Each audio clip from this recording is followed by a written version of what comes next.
Cette peinture de Jaipur est une peinture très savoureuse qui représente le roi Louis XIV. On avait fait à la galerie un catalogue qui était Exotic Mirror, qui montrait les représentations des Occidentaux vues par les Indiens. C'est un sujet que j'affectionne particulièrement. Et cette peinture donc inspirait probablement de gravures européennes qui étaient en vogue en Inde dès le XVIe siècle, puisque Akbar et les peintres moghols ont beaucoup travaillé d'après des gravures européennes.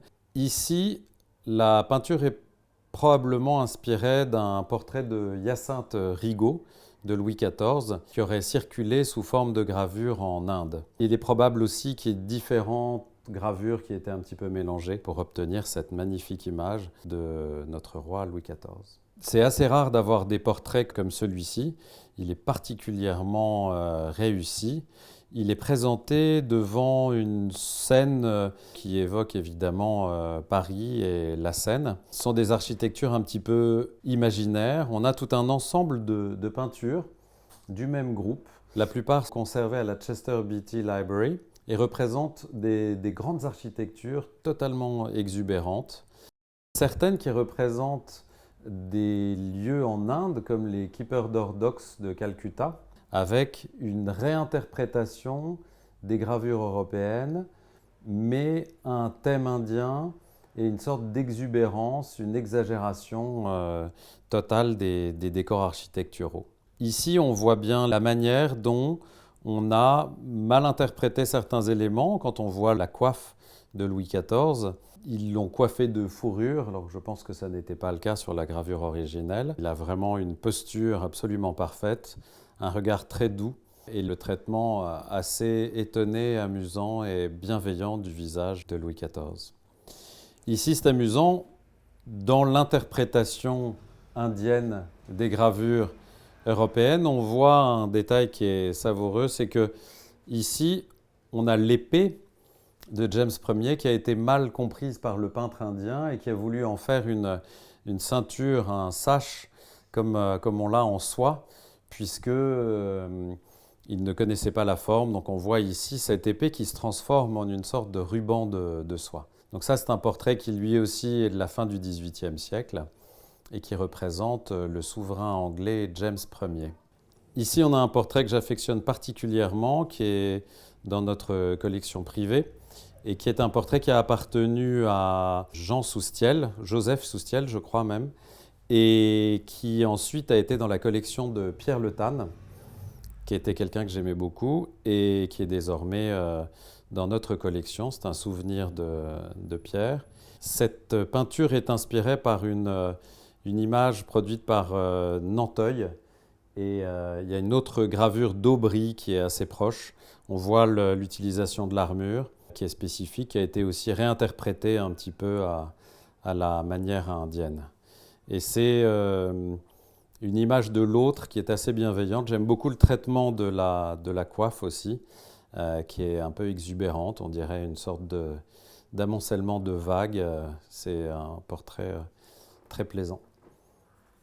Dans les architectures exubérantes que j'évoquais, conservées donc dans les collections de la Chester Beatty, on a ici un très bon exemple. Donc toujours Jaipur, fin du XVIIIe siècle.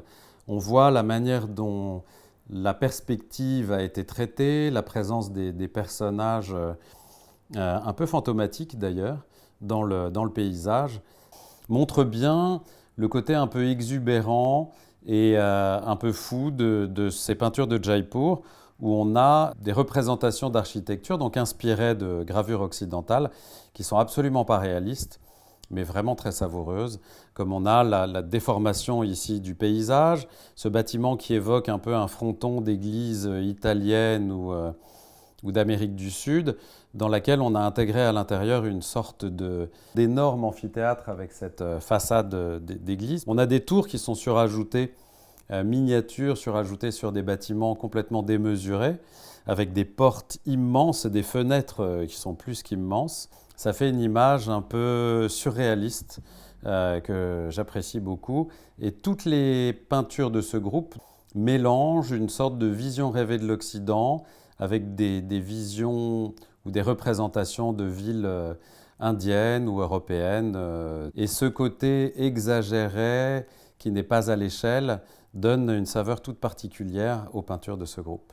Dans la même série, on a ici un portrait qui est assez important en taille. Il est probable qu'il représente Abraham de Visscher. C'est une réinterprétation a priori d'une gravure de ce marchand hollandais. Il est difficile d'avoir des certitudes puisque souvent dans ce groupe de peintures on a des transformations, des réinterprétations, comme on le voyait sur la ceinture de James Ier. Ici, la coiffure, qui était quelque chose qui fascinait pas mal, la blondeur fascinait pas mal les peintres indiens. Donc il est possible qu'on ait rendu Abraham de Visscher, qui était plutôt brun, un peu blond. En tout cas, il y a des portraits connus de lui qui ressemblent fort à ce portrait ici. Donc inscrit dans un médaillon, comme on aime avoir les portraits européens, et avec derrière toute une flottille de bateaux.